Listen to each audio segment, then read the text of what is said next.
kita ada modal untuk contoh macam Phillip Capital ni, kita perlukan modal minimum sebanyak RM5,000. So daripada modal RM5,000 tu kita bagi serahkan kepada Phillip Capital Malaysia untuk dilaburkan di unit trust. Contoh kalau private mandate unit trust, dia akan melabur di unit trust. So dekat dalam Malaysia ni banyak ada banyak UTMC ni, Unit Trust Management Company. So macam contoh Kenanga, Public Mutual, ada CWA, macam-macam lagi lah, macam-macam lagi unit trust. So private mandate di Phillip Capital ni, dia akan tengok semua dana-dana yang berada di dana-dana unit trust yang ada di Malaysia. So dia akan tengok yang mana performanya bagus, dia akan investkan duit kita tu dekat dalam unit trust tersebut. So dekat situ kita, yang bestnya private mandate Phillip Capital ni, so dia ada 2 license fund manager. So maknanya fund manager di Phillip Capital akan perhati mana dana-dana yang diuruskan oleh UTMC ni, yang mana lagi bagus, so dia akan investkan kat situ.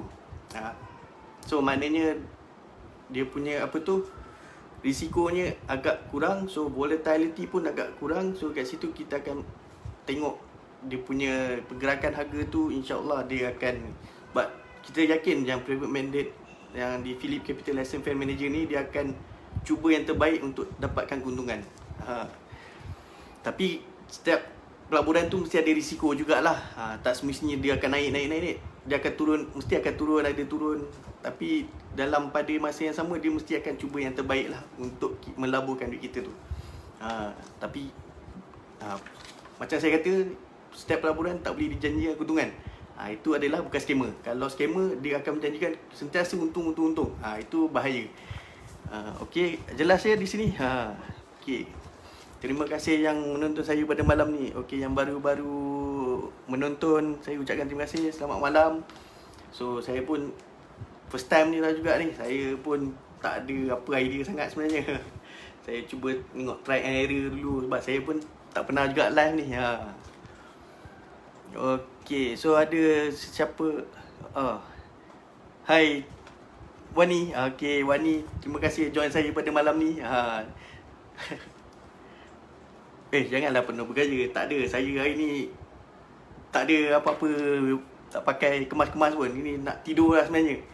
Sebelum tidur tu saya nak kongsilah sikit saya punya pengalaman di Bursa Malaysia.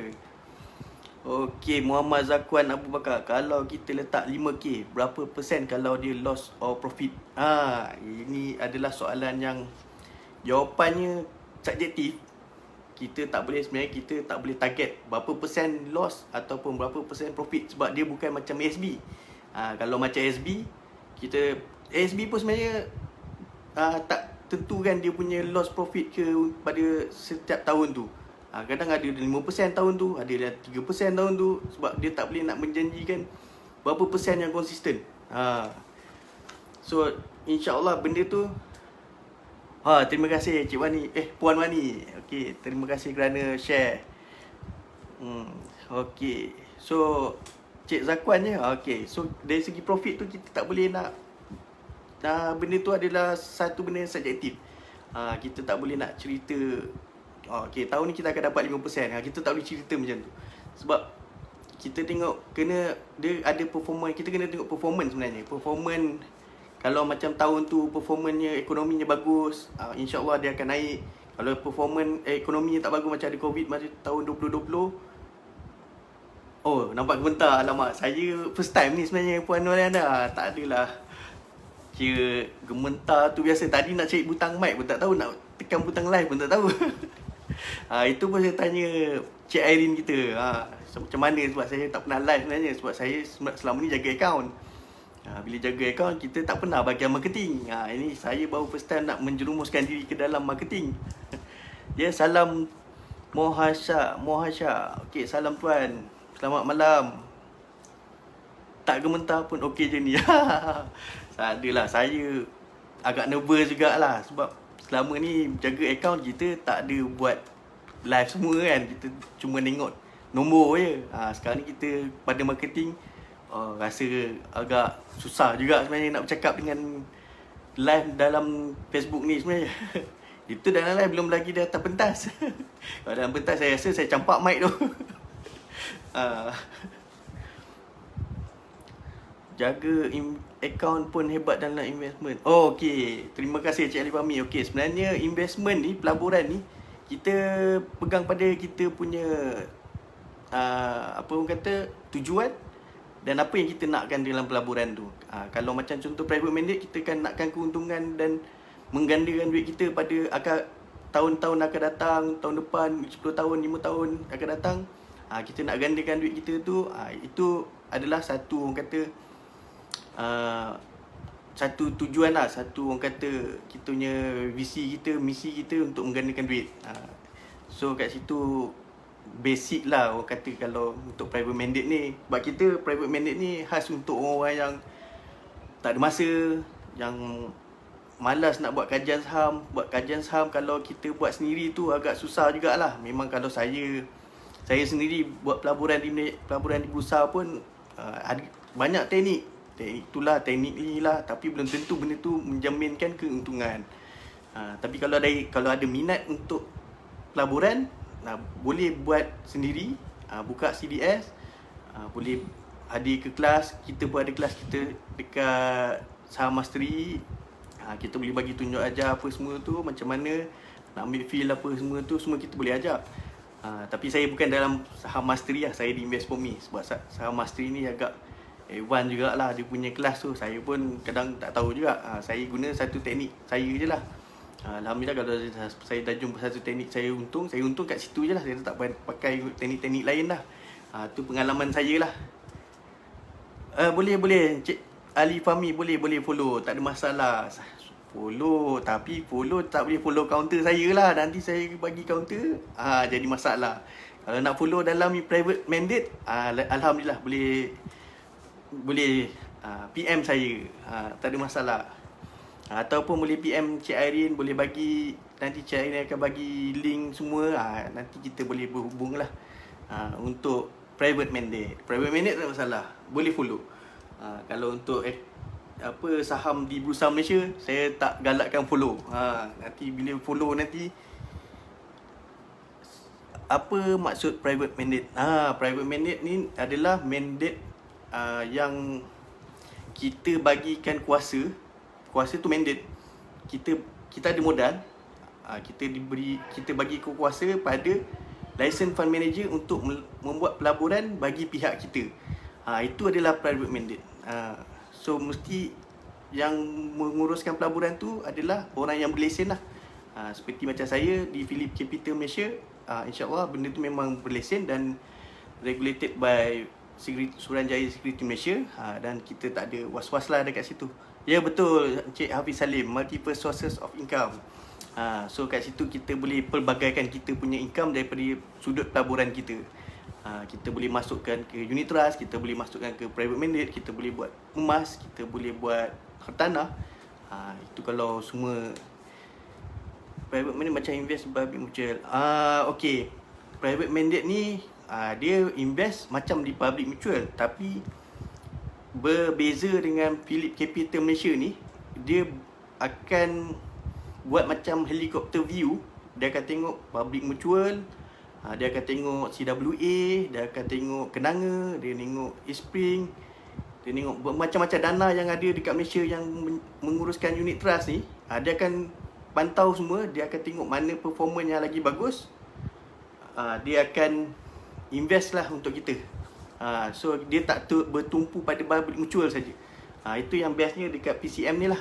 So dia ada dua manager dekat situ. So manager di Phillip Capital dan juga manager di UTMC. UTMC ni unit trust management kami, contoh macam public mutual. So dia ada melibatkan kita punya manager di Phillip Capital melabur kalau di public mutual ada dana yang berpotensi.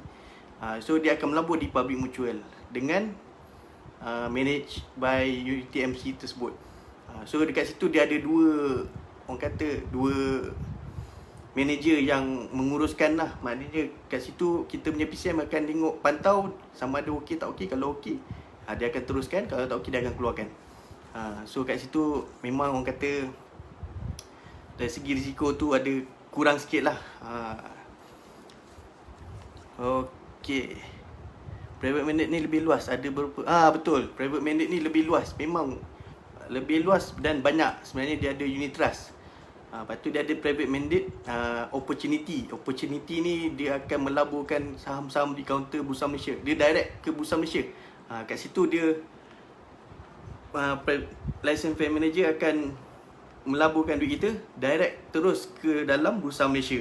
Itu dia tak ada dua layer fund manager lah. Dia bergantung pada kita punya fund manager untuk melaburkan di kaunter-kaunter yang berpotensi di Bursa Malaysia. Alright. Tuan, boleh boleh guna duit KWSP? Ya, boleh. Untuk private mandate di Phillip Capital boleh guna duit KWSP di akaun 1 sekiranya mencukupi. Dia ada syarat-syarat dia lah. Dari segi kiraan dia, simpanan di akaun 1 tu dia ada kiraan dia. Cukup RM5,000 layak untuk melabur di private mandate Phillip Capital. Okey, terima kasih Muhammad Fauzi Saleh. Harap jelas ya. Okey, Hafiz Salim, duit kita akan disalurkan untuk invest dalam unit trust ke? Atau opportunity atau dividen blue chip? Okey. Sebenarnya untuk pemilihan private mandate tu, dia bergantung kepada kita. Masa kita buat agreement tu, sebenarnya kita nak melabur di mana? Sama ada kita nak melabur ke di unit trust ataupun nak melabur di opportunity ataupun dividen ataupun blue chip ataupun yang lain-lain. Dia banyak sebenarnya kat situ. Kalau apa yang ada dekat dalam Phillip Capital tu, kita boleh tengok lah nanti. Sebenarnya nanti kita akan buat satu live. Saya akan tunjukkan berapa banyak sebenarnya yang ada Phillip Capital Malaysia punya private mandate. Dia bukan bergantung pada unit trust saja, dia macam-macam ada. Kalau nak lebih agresif, dia dekat opportunity. Opportunity ni kita boleh nampak kaunter-kaunter yang dia beli, yang penny stock semua dia beli. Yang penting yang ada potensi dia akan beli, yang akan naik dia akan jual. Kalau yang mana dia ada strategi dia lah. So kita pun tak tahu macam mana strategi dia. Yang penting dia akan pastikan setiap kaunter yang dibeli tu akan mendapat keuntungan. Dia akan pastikan lah. Tapi macam saya cakap, ada keuntungan, ada juga kerugian. Benda tu tak dijamin. Okey, kalau labur dalam Tuan Mansur Makdan kalau labur dalam blue chip masa ni sesuai ke Tuan? Okey. Sebenarnya kalau kita tengok blue chip, ini dah menjadi advice ni. Kalau advice kita tangkap macam ni. Tak apalah, ni saya berkongsi lah. Kalau kita tengok market sekarang ni kan. Okey, sekarang market kita volatile tau. Dia naik turun. So kita punya market kita belum lagi orang kata bullish. Bila sebenarnya sekarang ni market tengah bearish adalah orang kata sesuai untuk, kebanyakan orang kata sesuai untuk kita membuat pelaburan. Di mana orang kata takut baru kita beli. Kat situ sebenarnya bila blue chip ni orang kata dia akan membeli kaunter-kaunter yang blue chip lah, seperti Telekom ataupun TNB, kaunter-kaunter mahal lah, Nestle. So dia akan melaburkan kat situ. Cuma dia akan, kenaikannya kita akan nampak bila market tu bullish. So bila bullish tu insya-Allah akan ada untung. Buat setakat masa ni untuk bearish ni kita akan nampak benda tu volatile, naik turun tu biasalah. Sampai satu masa dia akan bullish, semua akan naik insya-Allah. So kita pun tak jamin benda tu tiba mana tu dia bearish lagi. Dah satu orang kata dah jadi orang kata alamak, nanti emosi kita dah terganggu pula kan. Tapi sebenarnya kalau kita dah masuk private mandate, kita emosi kita letakkan pada fund manager tu. Kita tak perlu fikir-fikir apa-apa lagi lah. Pandailah fund manager tu buatkan kita punya pelaburan. Dia akan cari keuntungan untuk kita.